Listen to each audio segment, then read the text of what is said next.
Traditionally, the president will hold a year-end press conference and talk about his record, make the case directly to the American people, defend some of the policy actions taken. The president, as he said very first, doesn't seem to be doing that this year. Can you explain why he doesn't want to defend his record to the American people and make his case for his record to the American people directly? Well, I think that anytime the president travels and is in front of the American people, he does that. He did that in Wisconsin when he talked about Bidenomics. He talked about small businesses and how that's a pillar of Bidenomics and investing in America.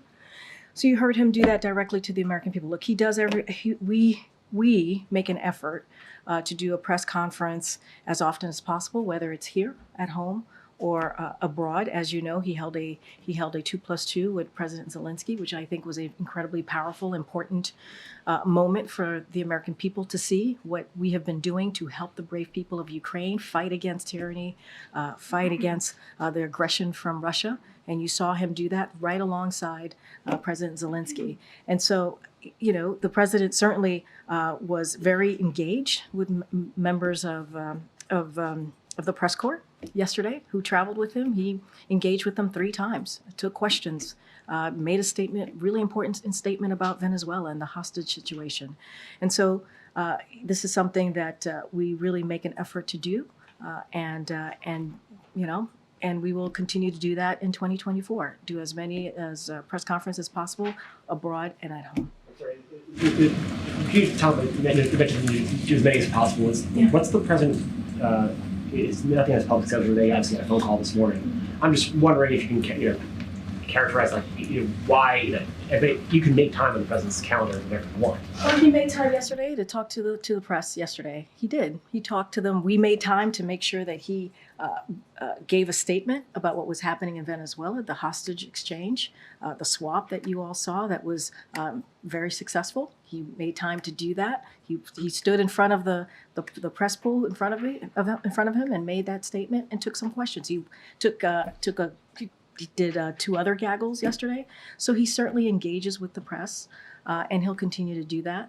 And yesterday, he spoke directly to the American people about Bidenomics, really showing what Bidenomics has done, what he's done the last 2 years. And I think that's important as well for the American people to hear directly from him. And we will make the effort to do press conferences here, at home and abroad as well, just like we did last week with President Zelensky. And different topic on the situation on the border.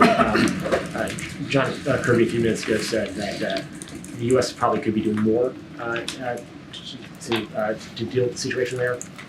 What more should the White House be doing, and what more has the president been doing to address the situation we've seen over the last week or two, especially with Blaze search? So I think one of the things I think he meant by that is when we did the emergency supplemental, the national security component of that, it had a border security request, right? And that because the president understood that we did need to do more.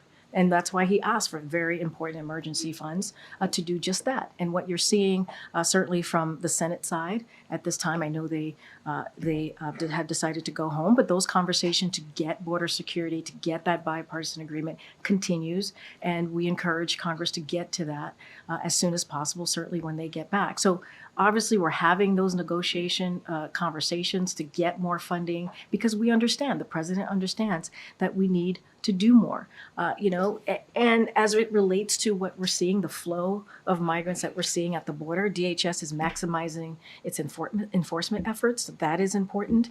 And the thing that is also is important is the message that we have to send to smugglers, right? We have to be very, very mindful because they also put out misinformation. So we try to be mindful there as well. And what we're seeing here at the border, the migration flow, increased migration flow, certainly it ebbs and flows. And we're at a time of the year where we're seeing more at the border. And it's not unusual. This is an immigration system that has been broken for decades, and the president has taken this very seriously to try to do more. That's why we have the comprehensive immigration policy legislation that the president put forth on day 1. So yes, there is more to be done, but we need the help of Congress to get that done. And it's nothing the president can do himself unilaterally to serve reasons down there? Look, we asked for more border patrol, right? And he was able to get 24,000 more border patrol folks, law enforcement folks at the border. That's unprecedented. We asked for more. And you got Republicans in Congress who, especially in the House, who want to cut that. They actually want to do the opposite of what the president is trying to do. And so, look, the president has done everything that he can, right? On his own. There's clearly diplomatic conversation happening with AMLO and other folks, other leaders in the region. We're going to continue to have those conversations just to make sure that we deal with the flow. But we also need funding. We also need funding to deal with the border security, which is what we're trying to do right now with these negotiations that are happening with the Senate, with senators right now.